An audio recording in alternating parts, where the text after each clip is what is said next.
and welcome to Daily Debrief brought to you by People's Dispatch. I'm Pragya and today we have the French election results, hackers demonstrating a critical infrastructure hack at a conference in Miami, and in sports, despite beating the world number one, Russia's Andrei Rublev will not play Wimbledon. Far-right Marine Le Pen has lost and Emmanuel Macron has won the French presidential election on Sunday.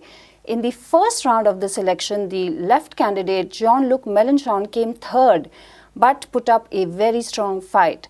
The difference between Mélenchon and Le Pen in the first round was only 1.2% of the votes. The six left candidates got just about 10% of the votes in the first round, excluding Mélenchon's La France Soumise, which got almost 22% of the votes. The first round did not throw up a clear winner. So there was a runoff which happened on Sunday. We go to Prabir for more on the developments. Prabir, a sigh of relief among many countries over the result, but is it really as good as it seems? Well, let's put it this way. Every time that we have the runoff between the center-right and the far-right, the center-right comes home because all the others, those who are center, to the left of center, and even more to this left, do not have an option in that case. And in France, what we have been seeing is that this option of the left being sort of going out of the elections and it becoming one between center-right and the right is becoming essentially the election that we then observe. Of course, this is exactly what has happened earlier as well, and then all voters should then keep out the far right is the call that is given. In France it makes sense because after all, Le Pen does represent a kind of white French supremacist understanding of politics, and whatever or however much she has tried to change her colors, that's what she really is and what she represents, and there is really very little to doubt on that score. The question, of course, is what happens inside France is not exactly what is important outside France. If we look at the world today, then for us at the moment, what's happening in Europe is very important. And the fact that Europe or the European Union is virtually succumbing to the United States, becoming its outpost, so to say, in Europe, the war in Ukraine, which is NATO's expansion and attempt to subjugate Russia, if you will, break Russia through sanctions. All of this, in this, a joker in the pack would be actually also right government, which, for instance, Le Pen has said that she doesn't think that France should be in the European Union or even possibly in the NATO. So all of this is where we also saw the problem, for instance, when Trump and Hillary Clinton are facing off. That, of course, the United States internally will be much worse if Trump comes to power. But externally, an isolationist Trump, which is what most people thought he would be better than Hillary Clinton, who had already gone to war in Libya, as well as supported all the wars that the United States has launched in post, shall we say, 2000. So all the wars that you can talk about, whether it's Iraq, whether it is Afghanistan or Libya, Hillary has been in the forefront of that. So this is the kind of questions that we get when you look at elections, that what is good internally for the country, what the progressives inside the country want, and what the external world wants may not be identical, because the choices for France and the choices for the world could be different in this context. But the question is, as you point out, if the left had actually come together, and it was a very small percentage of votes which separated Mélenchon and Le Pen, in which case there could have been a very different configuration of votes, and the alternative then between the center-right and the left would have been much sharper. Would it have made a difference to France? Yes, because both withdrawing from NATO and also changing internal politics of France was what Melenchon was talking about. So the combination of these two would have been, both for France and for most of us elsewhere, would have been there for a more positive element. So I think this is again another opportunity lost for the left to understand that pushing Melenchon's candidacy to number 2 was the election this time, not the first round was not about what is their strength in the elections. And it's interesting that the French Communist Party, which had supported Mélenchon twice, this time did not. Why did this happen? Well, that's a question we have to ask them. We can't ask. I really would have no answer. But the point is the 2% may not have appeared to be a significant element before the elections. But if that 2% had gone to Mélenchon, as it did in the earlier times, then probably he would have gone over the top. And then he would have been number 2 and not Le Pen. And I think that's a huge blow for the left in France. All right, Prabir, thank you very much for that update. Recent reports say 2 Dutch self-described ethical hackers broke into the security systems of industrial control systems that run critical infrastructure across the world. This includes power plants, refineries, and even power grids. Kaspersky, the well-known Russian security company, had also raised concerns over security risks in the same software and standards. These standards underlie communications between different parts of critical infrastructure. The United States has also recently flagged that its critical infrastructure could get targeted by Russian hackers. For most of us, this is all gobbledygook, not for Prabir Pukasta, who is here to tell us more. So Prabir, what does it mean, industrial control systems, and why is this recent hacking effort so significant?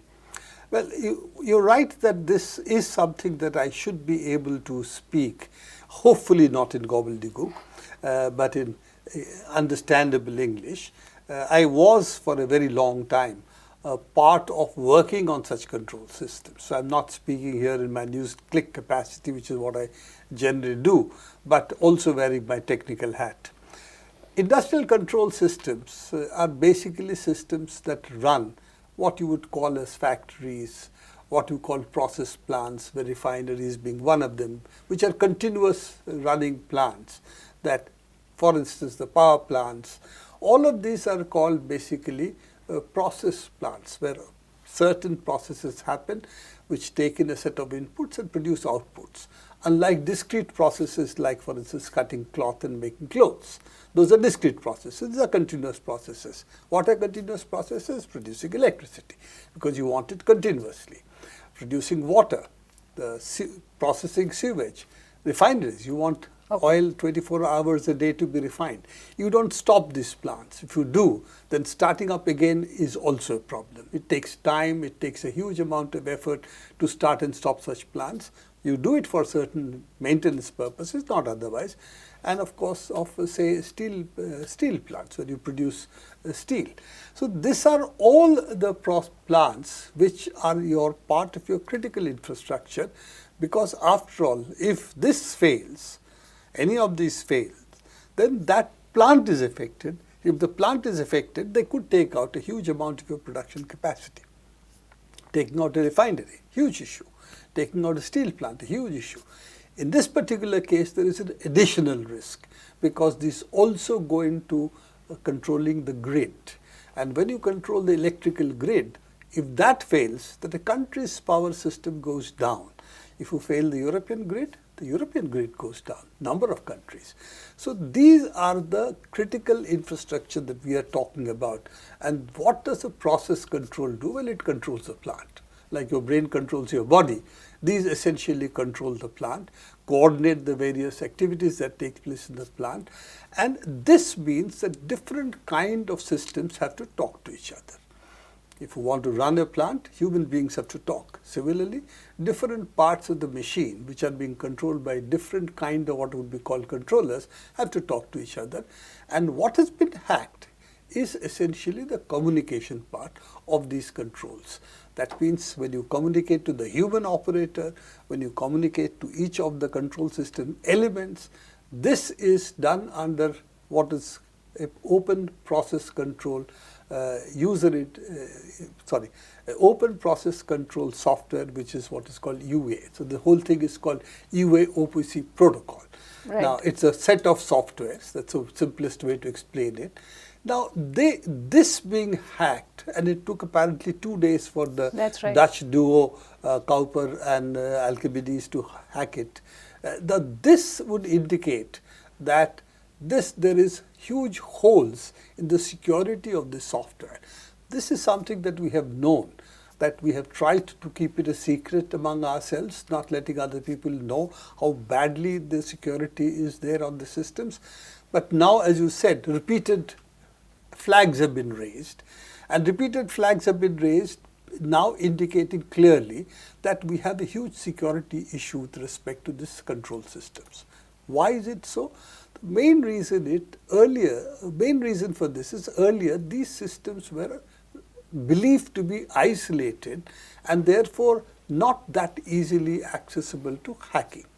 What has happened now is that as enterprise-wide software is basically deployed, management wants to know what's happening to the plant, what's happening to inventory, what's happening to production, where is the problem, and there is a necessity for giving information from the process controls to other parts of the enterprise. And if you do look at what used to be called the air-gapped system, these air gaps don't exist anymore. Air gaps means this process control system wouldn't touch the general IT systems, which would be processing data. Now they do touch.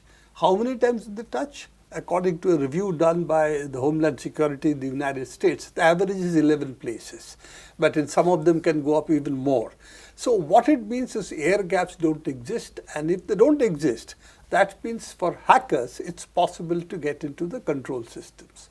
And if that happens, of course, you know what happens. We had the Stuxnet, which took down the Iranian centrifuges deployed by, again, it seems United States and Israel. It's pretty much open at the moment. I don't think there's any doubt about it. How did they cross the air gap? That we still don't know. But the air gap was crossed because otherwise these systems are supposed to be isolated. The other parts of it is Venezuelan grid. The Venezuelan government said when Maduro's government was being attacked in different ways by the United States, that had been hacked by the US. Experts have said, yes, that is possible. Whether it happened or not, that of course only US can say. But this is possible. The Ukrainians have claimed, the Russians have taken down parts of their grid earlier. Yes, all these are possible. And recently, the US has again said there is a threat perception of a quasi-government, according to them, government entity, which could be targeting industrial control systems. So industrial control systems and its hacking now sit to be at the center of this software threat, the software security threat that the world is foreseeing. Is this because they can't afford to upgrade the software that they're using, the systems that they're using, that we see these attacks? You see, the upgrading of the software is going to be very, very difficult. The systems are supposed to have a lifetime of 10 to 15 years, and the upgrading, unlike what happens in your machine, where you can upgrade very easily, upgrading means also opening the systems to external software being then downloaded. Right. And if you want to do it frequently, then of course that many number of threats increase. So the threat, shall we say, threat surface increases if you want to upgrade your systems continuously. The safety is that they're supposed to be robust, they're supposed to be working, don't touch it. That seems to be the common understanding. And that's what we used to do, that there was reliability, the fact that they performed well, they did not go down, the systems were hardened, they didn't fail very often, is what we are looking for. Now we are looking is, how can the systems be broken? Now that's an altogether different case. So therefore, changing the software frequently is not a solution. What would really now be needed would be to re-engineer the systems from bottom up again, taking into consideration security of this kind, which we did not do earlier. And now we have added another thing, what is called the IoT. This is devices which can be any place, and we are connecting them freely to control system. The IoT devices are much more insecure than even the control systems for which we are seeing problems. So I think we are, in terms of this era, I think what we need to do is a completely different approach, which is nation states should have an agreement that they should not hack each other. Now that's something the Russians and the Chinese have been saying in the United Nations for quite some time, that let's have the agreement among ourselves that we will not do this. But unfortunately, it's the United States who believed that they had an edge over others. And we know from NSA's leaks that Snowden had how much of a lead they had, that they refused to agree with this. Now, the offensive capabilities of the United States is still more than others. That's what the assessment is. But others have caught up to them partially, if not will catch up with them in the near future. And offense is much easier than defense. And I think that is where the nation states getting into attacking others, I think this is the biggest danger which we have. And unfortunately, the solution is not going to be our engineering our systems better. It is to make it impossible. Make it impossible meaning the big players agreeing that as nation states they will not hack each other or hack anybody for that matters, and their focus should be defense and not offense. And I think that if that is not done, we are in for very dark times, particularly as you know, the world is becoming more and more intelligent, therefore more and more prone to hacking. All right, Prabir, thank you for sharing those worrying thoughts, and hopefully what you say will happen one day. Thanks. Hopefully. Thanks. The world number one Novak Djokovic remains without an ATP Tour title this season after losing against Russia's Andrei Rublev in the Serbia Open final last night. It was Rublev's first win against a world number one, so clearly he is on top of his game. However, as we now know, he will not be allowed the privilege of competing at the Wimbledon, amongst the most important and richest events on the ATP Tour. Leslie Xavier from the NewsClick Sports Desk joins us now. Leslie, it seems not everybody agrees with the position that Russian players should be banned. Yeah, so the classic case is Rublev and the Russian and Belarusian players who have been stopped from taking part in the Wimbledon. Wimbledon has banned these players. So, but the ATP, the governing body of tennis, professional tennis, they have brought out a statement condemning the move. And they are very clear in their idea that there shall be no discrimination on any players based on their country. The only criteria that would be taken into account while giving entry to players is the official ranking of the players. So Wimbledon has a cutoff of rankings. So players who come under those and are clearly eligible to take part in the tournament, and by the deal between ATP and the Wimbledon, they are not supposed to ban these players. So ATP, their board will convene and they will decide on this matter what action to take against the Wimbledon, or maybe to take the discussion forward to find an amicable solution to this. So the tennis establishment has always been very clear in this regard. They were outrightly against banning the players because they believe that players themselves are individual representatives, though they represent their countries. They are there by their own merit and hard work, and there should not be any move that would take away that from them. The irony is that there have been other instances where players have been stopped from taking part and ATP was powerful. The most famous one being Djokovic's incident in Australia. What is the politics behind these kind of bans, Leslie? It is this sporting bans have been the biggest soft power tool that has been implemented over the years.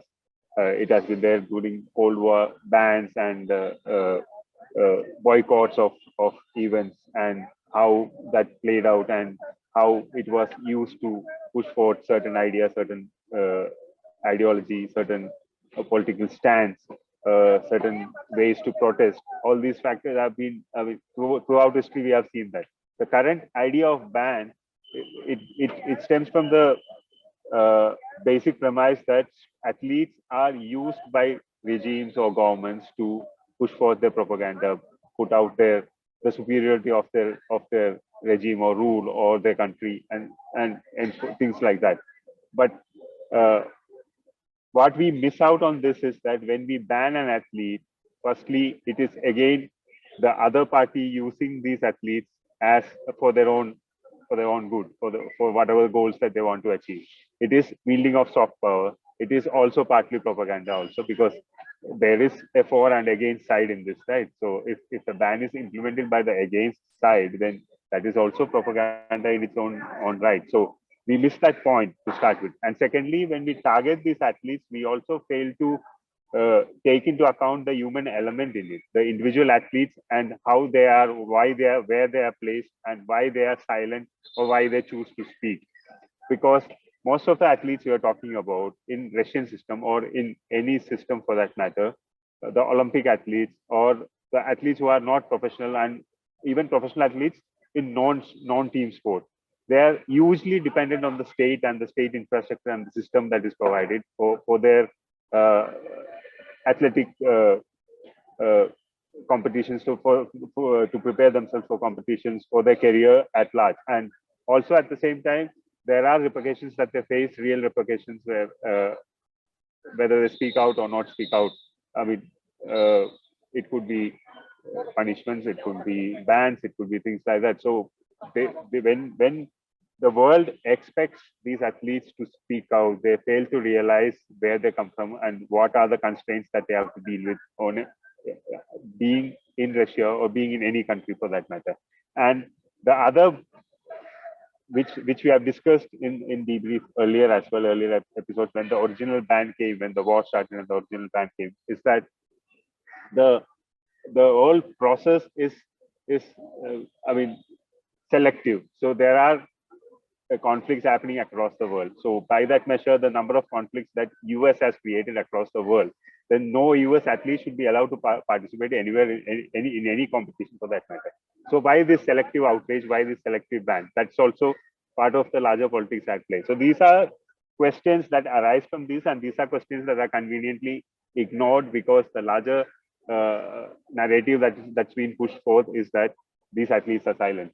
Why are they silent? Don't they have social responsibility? Of course, they have social responsibility, but first and foremost, the responsibility stems from within, from them, the individual and their immediate circle, and then it grows out into the country and into the larger world. And so, their silence or their outspoken, like for instance, Rublev, the tennis player who has been banned from Wimbledon, he was outspoken. He wrote on camera saying that.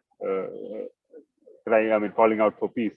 So there are athletes who speak out, there are athletes who don't speak out. It's a personal choice, and it's a personal choice governed by a lot of factors, which should be taken into account when critiques come out, baying for their blood, baying for ban.